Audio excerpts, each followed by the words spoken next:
Okay, quadratic equations, lesson 1 is just basics. So I have different forms that you could express in. General form, factored form, vertex form, or this one is standard form, and all it is from this is just moving the k to the other side. Okay, a vertex is a point that is either the max or the minimum, and the whole graph is centered around that vertex, or it's where the graph turns. So you can see on this diagram, the vertex is right here. It is a minimum, and it's where the graph went from going down, and then it goes up, and you can see that everything is centered around it, that I could fold and sandwich the symmetry around that point. Then the word root, the word 0, or the word x-intercept, they all mean the same thing, and it's where the graph crosses the x-axis. So right here, that is a root, and also right there.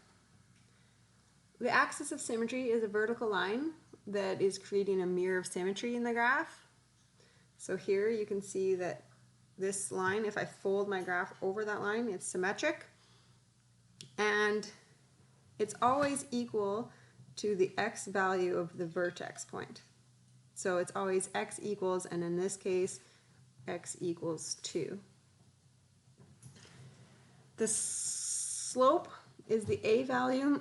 So when you see a value, it means the coefficient in one of those formulas. And it tells us if the graph is going to be opening up or down, or if it's going to be skinnier or wide. And domain is how far left and right left to right the graph goes, so all the x values. And range is all the y values, and it needs to be written in an order from how far down to how far up.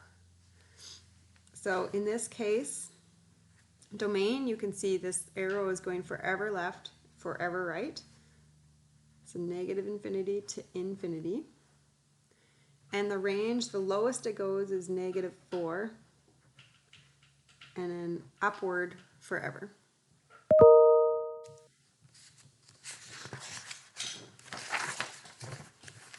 Okay, so we're going to graph. So on your calculator, you're going to hit this y equals button. I just have to clear mine out. And I'm going to go x squared. Okay, so if you push zoom, and then if you see number 6, it just gets you onto a standard.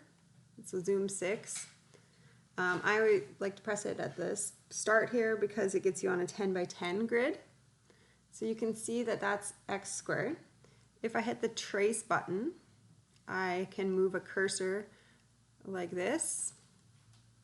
If you hit a number like 1, it tells you where the coordinate is. So 1, 1, 2, 2, 4.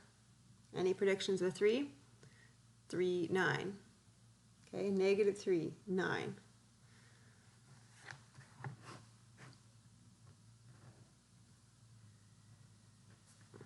Okay, so that's the basic one.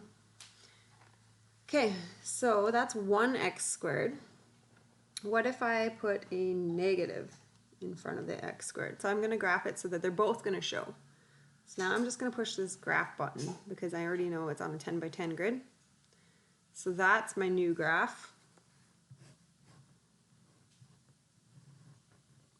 So what does this tell me? It tells me that if I have a negative value in for the a, that it's going to flip the parabola upside down. Okay, so I'm getting that out of there. Okay, I'm going to always keep my basic one in there. Now let's try x minus 2 in brackets squared. So like that. Graph. So there's the first one. And now the second one's over there. So what do you think happened if I go trace? Oops.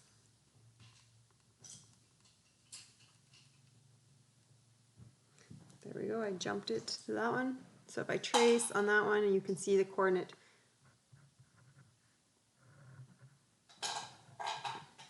to 0. So this one moves right 2. I should write flips down. Now I'm going to erase that, or just change it to +3. Graph. So there's the original, and now this is the transformed one. So what happened? It moved right 3 or left 3.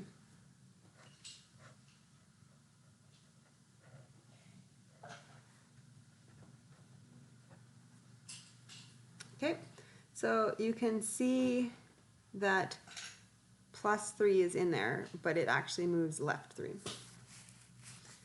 Okay, getting that out, I'm going to enter the next one, x squared, and then -3 after, not inside the bracket.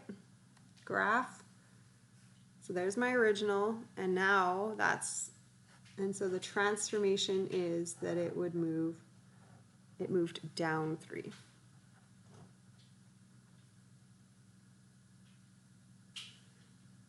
Okay, now I'm going to change it to this one with a +4.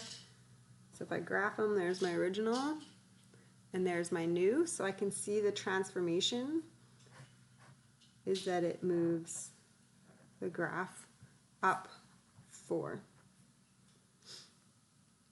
Okay, whoops, I want that one in there. Okay, now there's my original. Now I'm going to go 3x squared, so I'm changing the a value. So there's my original and my new one. So what transformation did it make? It makes it go, it narrows it. Skinnier, whatever kind of language to describe what happens. Okay, and then I want to do 1/2 x squared. So I'm going to go brackets with the 1/2.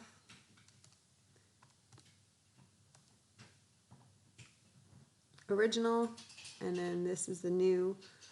So then now it's on the outside of it, it is wider. Okay, so let's make some conclusions. If A is positive, then it will open up. If A is negative, then it will open down. If A is greater than 1, so here, it narrows. If A is a fraction, so less than 1, but still positive, then it goes wider. Inside brackets, if you have a subtract number, it moves right. And if you have a plus a number, it would move left. So that's kind of opposite of what your brain probably is telling you. And at the end, if you have a plus number, it moves up. Oh, I think this is supposed to be a minus. Now it would move down.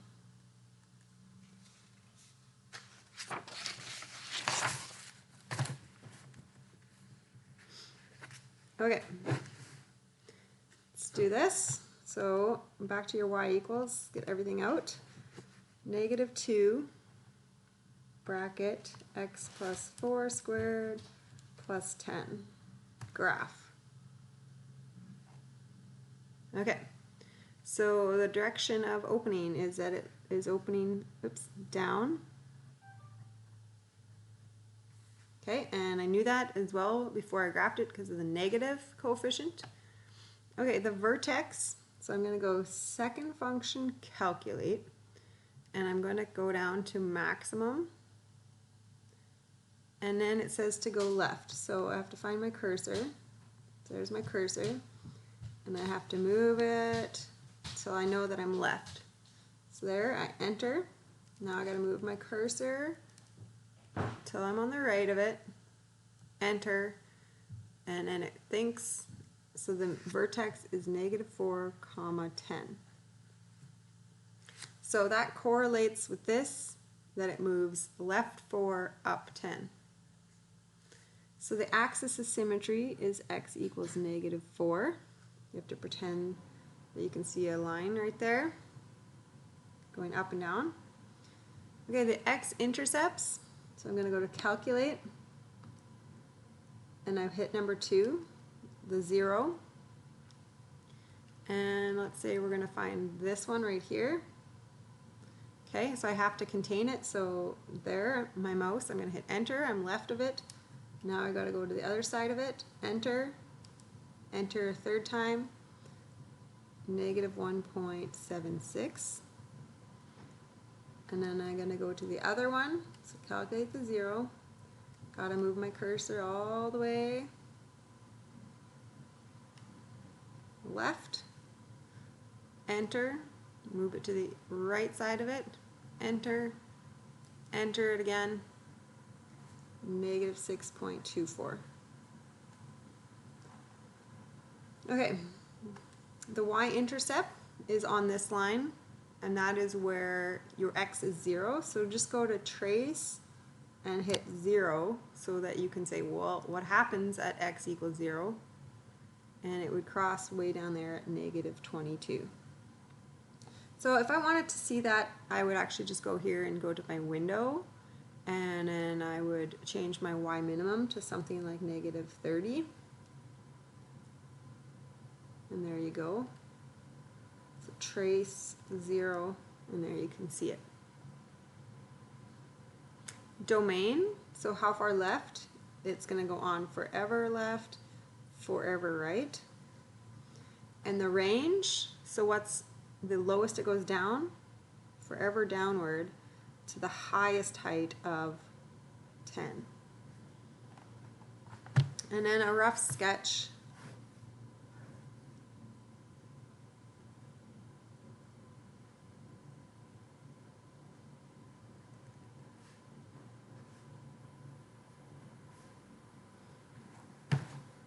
I just want to kind of see that you know what it looks like.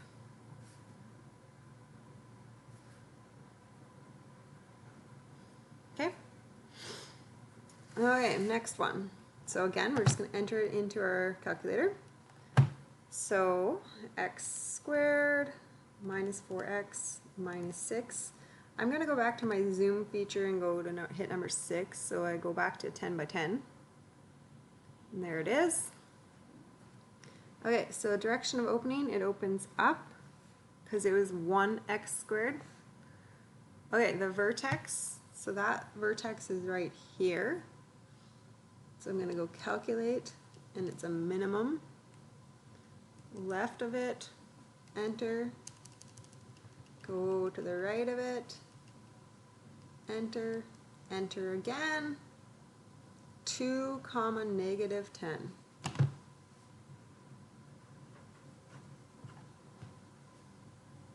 Okay, the axis of symmetry is this line right here. So what the x value is 2. X-intercepts, I'm going to go to second, calculate the 0. Okay, now I'll show you a faster way instead of moving your mouse. So it's right there. So if I go left of it, 1, 2, 3, 4, I'm just going to hit a 4 because I know that that is left. And then let's go with 7 is right, and then I can enter. So x-intercept is 5.16. And then I'm going to do the same on this one. I'm going to go left as a -2 and right as a 0 because I know it's between -2 and 0. So I can calculate the 0 from -2 on one side, 0 on the other side. It's between them, -1.16.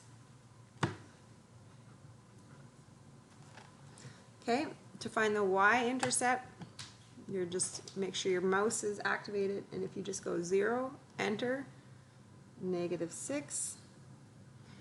The domain, it's going forever and ever. And the range, the lowest height it is -10 to infinity. So if I draw a rough sketch,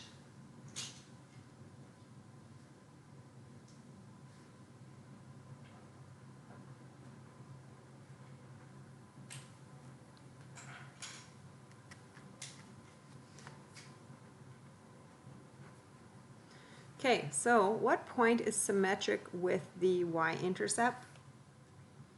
So, in other words, I need another point that is over there at a height of -6. So, if I look at here, 2 to 0, I moved 2. So now I would just have to move 2 in the other direction of the vertex. So that would be 4. And we'll check it out, trace 4, and you can see it works.